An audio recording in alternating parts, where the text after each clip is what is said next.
morning, everyone. Spent quite some time thinking about what I'd be speaking about this morning. After all, I have a sheer 14 years of memories that I owe to Trinity-Pawling. I've been granted essentially one bookend moment to tell you all what it means to me. One moment to be truly demonstrative about my time spent here. Well, everyone, it means a lot. In anticipation of this day, I found myself in a panic mode one night in my room. Here's why. How could I possibly convey such a vast amount of recollections and an even greater love for Trinity-Pawling to an audience who for the most part did not go through it and who did not live it? I was completely restless and I plummeted into a deep abyss of reminiscence. The more I thought, the more opaque my memories became. However, maybe an hour or two after that, I fell into a deep, peaceful sleep, and I haven't thought about it since. There was a distinct reason why the words eluded me. Frankly, the nuance of this place is beyond words, beyond language. To me, the importance is inexpressible. Through Trinity-Pawling, I found myself challenged, both physically and mentally exhausted, yet part of a group of people that I would call my family. Full immersion at TP quite literally requires blood, sweat, tears, and early signs of sleep deprivation. Still, I wouldn't have it any other way. Trinity-Pawling is a sacred ground that fosters the growth of powerful relationships, irreplaceable ones. It is a place I would argue can only truly be understood by those who went to school here. So, why bother trying to explicate? As these last few weeks came to an end, it became more apparent than ever that saying goodbye is hard. It seems so easy until you try. Strap the memories made here to your hearts, cherish them, value them, and love them. They are yours. More often than not, we as people try to fill our lives with stuff, and yet to say the truth, only a minuscule amount of these possessions offer us the most genuine experience of life, of happiness. Fill your lives with knowledge, love, and experiences, not with senseless matter that will be no more relevant than a ripple in a pond 20 years from now. Class of 2018, no matter where we all disperse, we will have this common ground, and in the end, it will be the ties that bind us. Now, moving forward, I'm sure you're probably sick of hearing my voice considering you hear me speak every day. Actually, I'm beginning to get sick of my own voice. This is it, guys. Anyways, if you haven't listened to a thing I've said all year, I would hope you would listen now. I swear it's almost over. But before I go, I want to offer 6 pieces of advice for the 6 years I've been a student at Trinity-Pawling School. Are you guys ready? Number 1, you are in charge. There are many things in your life that we have no control over. As complicated as life can be, you can strip it down to this first truth, that you are in charge. It is only you who has authority in the decisions you make. It is only you who can utter the words that roll off of your tongue.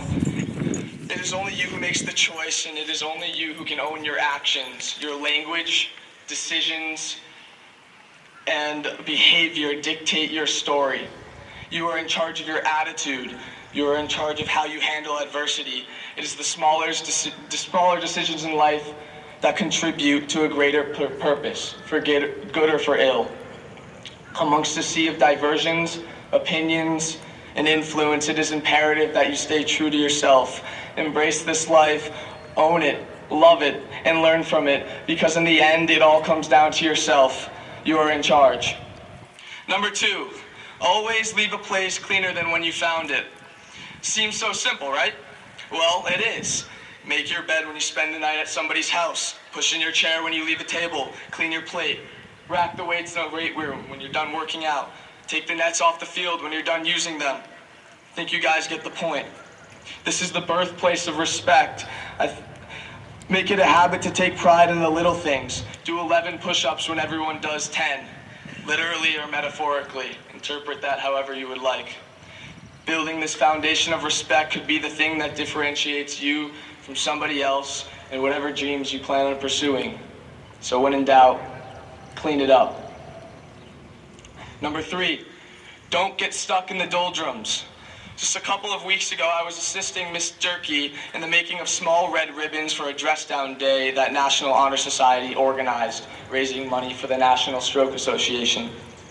What first was a throwback to my arts and crafts days turned into a conversation about some of our favorite books growing up. Miss Durkee then told me about an early reading level book called The Phantom Tollbooth by Norton Juster. Later that day, I received a copy. This magical, fascinating, and beautifully illustrated book follows the journey of a young boy named Milo who is uninspired, unmotivated, and idle until a toll booth enters his room. On the other side of the toll booth, Milo enters the lands beyond. At first, Milo is uncomfortable, but later opens his eyes to the possibilities that exist in this world. Traveling to the foothills of confusion, through the mountains of ignorance, and across the sea of knowledge, Milo found his identity and defined his character. Shortly into this peculiar journey, Milo passed through the town of expectations, made a wrong turn, and landed in the doldrums. The doldrums is where nothing ever happens and nothing ever changes. It is where it shall be unlawful, illegal, and unethical to think of thinking, surmise, presume, reason, mediate, or speculate.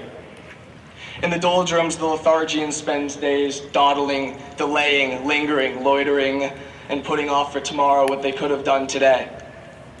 What I say to you is this: don't get stuck in the doldrums. Be a doer. As my best friend Nate Tanner and I like to say, be a doer. We like to say in the theater that good is the enemy. Be great, or at least strive for it. If you strive for greatness, it will pay off. Just wait. Enable your approach, ideas, and attitude to be challenged, to challenge, and to evolve. Create. Create something beautiful, something to share with others. Surrender to the fact that problem solving, creating, thinking, and innovating is not self-promoting, but rather selfless acts and a willingness to take a risk when there are no guarantees. The world is changing every second. Get involved, take risks, and fail falling forward. Don't let the time pass you by. Do something, get up, get inspired, change the world. This is creating. Never stop exploring, and sure as heck never stop creating. Chase curiosity and you will learn a lot about yourself. One of my favorite John Mayer lyrics in his song The Heart of Life is, "Fear is a friend that is misunderstood." Don't fear fear. Welcome it and then prove it wrong. So everyone, I challenge you and each of us to break every single law in the doldrums. Be a doldrum criminal. Be instruments for change. Number 4, be where your feet are. I first heard this from SportsCenter's very own Scott Van Pelt when he came to campus with senior Mike McQuaid's father, Mike McQuaid Sr. This SportsCenter dyad offered many words of advice dealing with work ethic, passion, and resilience. However, it was these few words that really stuck with me. You always hear people say, live in the moment. Whenever I hear this, it sparks the yeah, I know, whatever trickle effect. It's hard to know why you should listen or why it even matters. Well, I'll put it into perspective for you. In the middle of the year, Mrs. Rafferty showed our film class a video called Sum. And Sum is a video about, I quote, how you spend your life, a cinematic sum of the hours, days, and years spent on mundane activities. So here we go. We spend 6 days clipping our nails, 200 days in the shower, 67 days of heartbreak, 9 days pretending you know what is being talked about, 4 weeks sitting in thought wondering if there is something better you could be doing with your time, 6 months watching commercials, 18 days staring into the refrigerator. And the one that sent a shiver down my spine is that we spend a grand total of 14 minutes experiencing pure joy. If that doesn't put it into perspective for you, I don't know what will. This year, more than ever, I have learned to take my time and slow down. Slow it all down. Don't rush this life. Regular people have to take life one day at a time, but at TP, you take life 10 minutes at a time. Scott Van Pelt said something else that stuck with me, and that was that the world isn't waiting for us to enter it. It's not like we're running a race and the world is cheering us on saying, come on, you're almost there. No, in fact, it's quite the contrary. Focus on the micro tasks. Focus on doing them exceptionally well. The rest will unfold itself. If you look too far ahead, you may miss that glittery, gleaming star in your peripheral. Be present, be in the moment, and be where your feet are. Number 5, travel. Just this March, I was granted the incredible gift of being able to venture to South Africa with a school. I never imagined I would have the opportunity to travel to Africa, a place I had always wanted to go. Before I proceed, I believe it is critical to acknowledge the amount of privilege that is associated with traveling. If you have the opportunity to go to another place, please consider yourselves lucky, because whether we wanted to believe it or not, some people in this world are struggling to eat and drink, let alone go to a distant country to educate themselves. This brings me to my next point. My trip to Africa broadened my perspective. I learned that the way I look at the world isn't the way everyone looks at the world. Traveling, if done correctly, is an extremely uncomfortable and intense set of experiences. Although I appreciated the abnormally good coffee, shout out to Mimi's Coffee Shop, the inarticulable natural beauty of the country, and seeing a great white shark a foot in front of my face in its natural habitat, and the absolute ravaging of gift shops, that was never the point. Traveling is about testing your beliefs and pushing yourself so far outside of your comfort zone that you are terribly lost. For me, the moments I will never forget were with the people, the connections, that raw fact that we are all human. What I will remember is getting lured in by a homeless man and talking about the fear of death for over an hour, or giving countless children piggyback rides and never seeing a person more happy in my entire life, or meeting the most fascinating Irish basket weaver in rural South Africa, or intently listening to the numerous stories about baboon attacks. Try looking into the eyes of an innocent, naive, and fragile preschooler that hasn't seen the outskirts of his or her own township, knowing that they might never, and there's absolutely nothing you can do about that. This trip to South Africa changed my life, and it would have never been possible if I didn't go to Trinity-Pawling. I consider myself extremely lucky, so if you are given the opportunity to travel, take it. Learn as much as you can, about as much as you can, in as many places as you can. When we leave this campus, we will be part of a world that is much bigger than us and much more diverse than we can even comprehend. I believe each of us can be more open to our approach and understanding of this world and the people that live in it. Number 6, be kind. To the students and faculty this year, you already know that this has sort of been my trademark and phrase and inspiration for the year. It hadn't dawned on me until late junior year that being kind is the single most important thing in this life. However, it turns out continuously being kind is an incredibly difficult task. Of course, we have moments of amplified kindness and other moments where we look back and we say, I wish I hadn't done that, or I wish I hadn't said that. And unfortunately, some other moments where we don't even think about it at all and we carry on with our lives.